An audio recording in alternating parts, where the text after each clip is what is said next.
Hello friends, जदि आपण देसी कुकुड़ा चाष करुछंती बा हंस चाष करुछंती आपणको कुकुड़ा चियाँ छोट बेलू ही मरी जाउछंती ताहले एई वीडियो आपणको पई बहुत ही हेल्पफुल हेबो।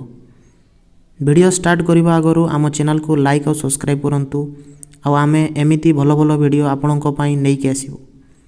आज जो मेडिसिन विषय रे मु आपणको कहबाकू जाउछि एई मेडिसिन कुकुड़ार 90% रोग पई काम दिए एवं एई मेडिसिन यूज करिबा द्वारा कुकुड़ा माने 8 रु 10 प्रकार रोगरु दूरे रुहंती। ताहले आसंतु जानिबा कोन कोन रोग पई ए मेडिसिन काम दउछि। मु जो मेडिसिन पैकेट धरिछि ता ना होछि सेफालेक्सिन वेटनरी ओरल पाउडर बा लिक्सिन पाउडर।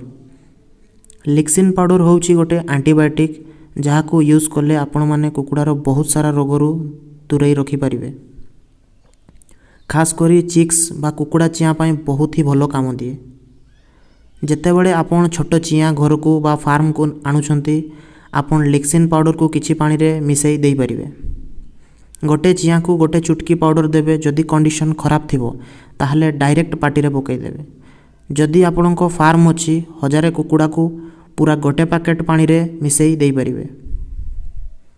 लिक्सिन पाउडर गोटे एमिति एंटीबायोटिक जोटा चियाँ गुड़ा को देले अन्य एंटीबायोटिक अपेक्षा साइड इफेक्ट कम रुहे। जदि अन्य एंटीबायोटिक बेसी दिन जाए दिया जाए कुकुड़ा मानक लिभर आउ किडनी उपरे प्रभाव पड़े, किंतु लिक्सिन पाउडर रे सेमिति प्रॉब्लम हुएनी। मु बहुत वर्षरू यूज करुछि सेति मु रेकमेंड करिवि आपण माने देसी कुकुड़ा चियाँ बा फाइटर चियाँ को सप्ताह रे 2 रु 3 दिन लेखा देई परिबे। जदि कंडीशन खराब अछि दिन को 2 टाइम देबे। एई मेडिसिन सीआरडी रोग पई भलो काम दिए। सेथिरे आपणकर कुकुड़ा चियाँर थंडा आउ काश दूर हुए। तापर जदि कुकुड़ा को करजिया हेतिबो सेथिरे कुकुड़ार मुह फुलिबा सहित नाकरू पानी बाहरुथिबो, कुकुड़ा छिंकुथिबो आ अंडा कम देउथिबो ताहले मध्य आपण लिक्सिन पाउडर देई परिबे। आ गोटे रोग होउची फाउल कोलेरा। जो कुकुड़ा को फाउल कोलेरा हेतिबो से कुकुड़ा हठात मरिबे। आपण राति रे ताकू घरे पुरैथिबे, सकाळे जेतेबेले देखिबे सेमाने मरिकी पड़िथिबे। सेथिरे ज्वर हेबो आउ तांको देह नॉर्मल रु अधिका गरम रहिबो। सेमाने वीक देखा जिबे आउ डेणागुड़ा तळकू करी ठिया हेबे। आउ तांको मुह आउ मुंडरे जो फूल थाए लाल रंग बदल रे नील रंगर देखा जिवो। आउ जेतेबेले सेमाने झाड़ा करिवे देखिबे ग्रीन बा सबुज कलर रो करिवे, सेतेबेले आपण जानि जिबे जे कुकुड़ा को फाउल कोलेरा हेछि। एथिरे मध्य लिक्सिन पाउडर काम देबो एवं एई पाउडर बहुत सारा बैक्टेरिया इन्फेक्शन रु मध्य कुकुड़ा माननको दूरे रखे।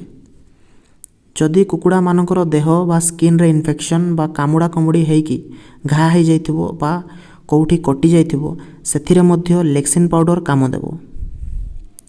लास्ट रे मु गोटे कथा कहबी, आपण माने निहाती मने रखिबे जे precaution is better than treatment. रोग हेबा आगरु जदि आपण मेडिसिन दउथिबे ताहले आपण प्रॉब्लम रे बेसी पड़िबेनी।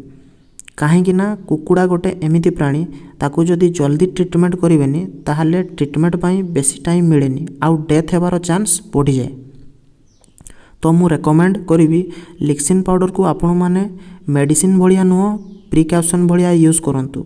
जदि करि परिबे ताहले बहुत भलो। रोग न हेतिबा आगरु देबे, रोग न हेतिबा आगरु देवा पई चेष्टा करिवे। न हेले जदि रोग हेइ जाइछि ताहले मध्य देई परिबे। सप्ताह को 2 रु 3 थर पानी रे बा खाद्य रे मिसई की देबे। जदि कुकुड़ार कंडीशन खराब थिबो 2 टाइम देबे, सकाळे आउ संध्या रे। आपण माने बहुत भलो रिजल्ट पाइबे आउ आपणकर कुकुड़ा चियाँ स्वस्थ रहिबे। आजि पई एतिकी। जदि आपणको आउ किछि टॉपिक ऊपर वीडियो दरकार ताहले निश्चय कमेंट करिवे। पुणी देखा हबो नेक्स्ट वीडियो रे।